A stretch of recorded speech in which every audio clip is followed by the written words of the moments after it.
নমস্কার, আমি সমিতা শাস্ত্রী। আজকে আবার আপনাদের কাছে এসেছি নতুন এক তথ্য নিয়ে আলোচনা করতে। সেটা হচ্ছে যে আপনারা মানে নিত্য নৈমিত্তিক জীবনেতে এইগুলো করলে পরে, এই উপায়গুলো করলে অনেকটা উপকারিতাটা পাবেন এর থেকে।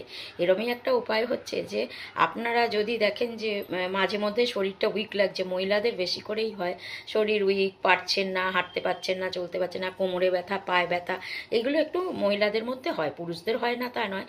তো আপনারা এটা করতে পারেন যে সোমবার করে মহাদেবের পুজো করতে পারেন। পুজো সেরকম কিছু বিশেষ নয়, আপনি জাস্ট মতি শঙ্খের মধ্যে একটু দুধ নেবেন, একটু গঙ্গা জল নেবেন, নিয়ে সেটা মহাদেবের লিঙ্গের ওপর ঢালতে হবে।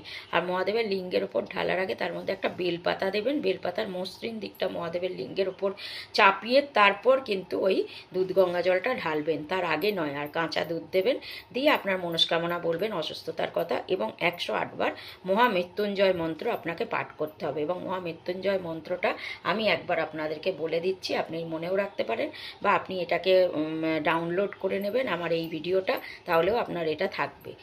ওম ত্রয়ম্বকম যজামহে সুগন্ধিম পুষ্টিবর্ধনম উর্বারুকমিব বন্ধনান মৃত্যুর্মুক্ষীয় মামৃতাৎ।